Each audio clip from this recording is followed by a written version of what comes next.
দর্শক আসসালামু আলাইকুম। কাছে দূরে যে যেখানে আছেন সবাইকে জানাচ্ছি জিও নিউজ বিডির পক্ষ থেকে শুভেচ্ছা এবং অভিনন্দন। আজকের বিবিসির প্রধান খবরগুলো আপনাদেরকে জানিয়ে দিচ্ছি। আইন করে কুইক রেন্টালকে দেয়া দায়মুক্তি অবৈধ বলে রায় দিয়েছে হাইকোর্ট। বিএনপি ভোটে জিতে ক্ষমতায় গেলে আওয়ামী লীগের মতো পরিবারতন্ত্র তৈরি হবে না বলেছেন তারেক রহমান। হাসিনাকে বিবৃতি থেকে বিরত রাখতে ভারতকে আহ্বান জানিয়েছে পররাষ্ট্র মন্ত্রণালয়। আংশিক কমিটি ঘোষণার ৮ মাসের মাথায় জাতীয়তাবাদী ছাত্রদল ঢাকা বিশ্ববিদ্যালয় শাখার পূর্ণাঙ্গ কমিটি ঘোষণা। উচ্চ দ্রব্যমূল্যের কারণে ক্রেতা হিসেবে নিজেও চাপে আছেন বলে জানিয়েছেন খাদ্য উপদেষ্টা আলী ইমাম মজুমদার। এছাড়া বৃহস্পতিবার আজকে কি ঘটেছে তার কিছু তথ্য আপনাদেরকে জানিয়ে দিচ্ছি। গণ অধিকার পরিষদের একাংশের সভাপতি নুরুল হক নূরের বক্তব্যে ক্ষুব্ধ হয়ে বক্তব্য প্রত্যাহার করে ক্ষমা না চাইলে আইনি ব্যবস্থা নেওয়ার হুঁশিয়ারি দিয়েছেন আন্তর্জাতিক অপরাধ ট্রাইব্যুনালের চিফ প্রসিকিউটর কার্যালয় থেকে। বিএনপি ভোটে জিতে ক্ষমতায় গেলে আওয়ামী লীগের মতো পরিবারতন্ত্র তৈরি হবে না বলে সাফ জানিয়েছেন দলটির ভারপ্রাপ্ত চেয়ারম্যান তারেক রহমান। বিএনপির ৩১ দফা নিয়ে আয়োজিত সেমিনারে তিনি এ বক্তব্য দেন। গণ অভ্যুত্থানে আহতদের আজীবন বিনামূল্যে চিকিৎসা দিবে সরকার। সচিবালয়ে জুলাই আগস্টে আহতদের একটি প্রতিনিধি দলের সাথে ৬ উপদেষ্টার বৈঠকে এই সিদ্ধান্ত হয়।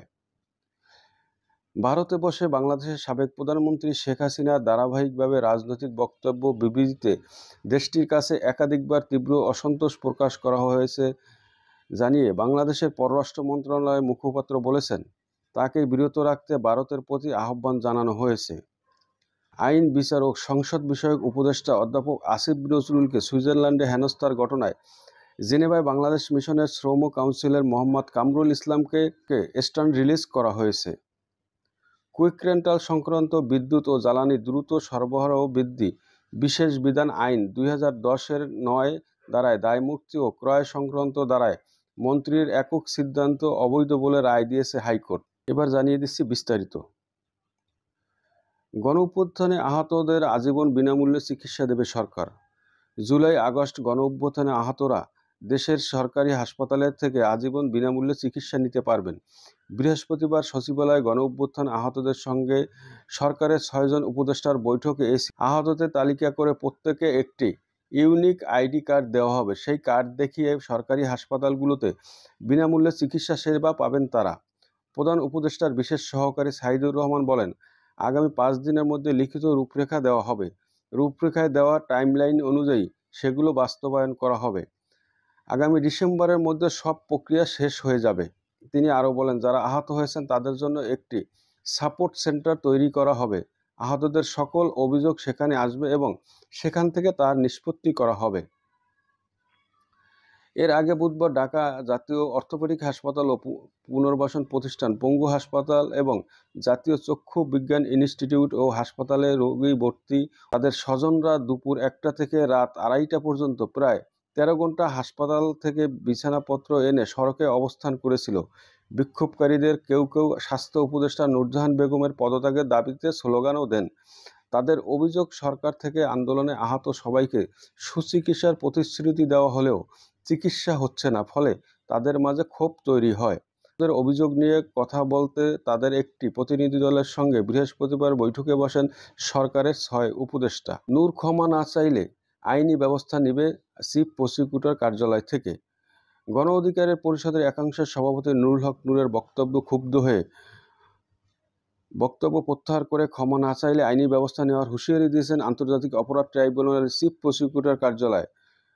বৃহস্পতিবার কার্যালয়ের প্রশাসনিক কর্মকর্তা মাসুদ রানা স্বাক্ষরিত এক প্রেস বিজ্ঞপ্তিতে এই হুঁশিয়ারি দেওয়া হয়। এতে বলা হয়, বৃহস্পতিবার বিকেলে নূরের আন্তর্জাতিক অপরাধ ট্রাইব্যুনালের চিফ প্রসিকিউটরের বিরুদ্ধে আওয়ামী লীগ ও জাতীয় পার্টির সঙ্গে বৈঠকের ভিত্তিহীন, বানোয়াট ও অসত্য এবং উস্কানিমূলক কিছু অভিযোগ করেছেন। তার এসব মিথ্যা অভিযোগ গণমাধ্যম ও সামাজিক যোগাযোগ মাধ্যমে ছড়িয়ে পড়েছে। নূরের এই বক্তব্যের ফলে আন্তর্জাতিক অপরাধ ট্রাইব্যুনাল এবং চিফ প্রসিকিউটরের মর্যাদা ব্যাপকভাবে ক্ষুণ্ণ হয়েছে উল্লেখ করা হয় এই বিজ্ঞপ্তিতে। কিছু ঘটলে আন্তর্জাতিকভাবে ফুলিয়ে ফাঁপিয়ে তুলে ধরা হয়। আসিফ নজরুল, বাংলাদেশে কোনোভাবেই উগ্রবাদকে গ্রহণ করা হবে না জানিয়ে আইন উপদেষ্টা আসিফ নজরুল বলেছেন, এ দেশে যা ঘটে তা ফুলিয়ে ফাঁপিয়ে আন্তর্জাতিক পরিসরে তুলে ধরা হয়। ভবিষ্যতে কেউ যেন আর এরকম সুযোগ না পায় সেদিকে খেয়াল রাখার তাগিদ দেন আসিফ নজরুল। বৃহস্পতিবার বিকেলে বিচার প্রশাসন প্রশিক্ষণ ইনস্টিটিউটে এক অনুষ্ঠানে তিনি একথা বলেন। আইন উপদেষ্টা বলেন, বাংলাদেশের চারিদিকে কোনো বন্ধু রাষ্ট্র নেই, আর কোনো দেশ যাতে ভবিষ্যতে অভ্যন্তরীণ বিষয়ে নাক গলাতে না পারে সেদিকে খেয়াল রাখতে হবে। দর্শক যারা ভিডিওটি দেখছেন সবাইকে শুভেচ্ছা এবং অভিনন্দন জানাচ্ছি। অবশ্যই আপনারা চ্যানেলটি সাবস্ক্রাইব করে নেবেন। যে যেখানে আছেন সবাই ভালো থাকবেন, সুস্থ থাকবেন। আল্লাহ হাফেজ।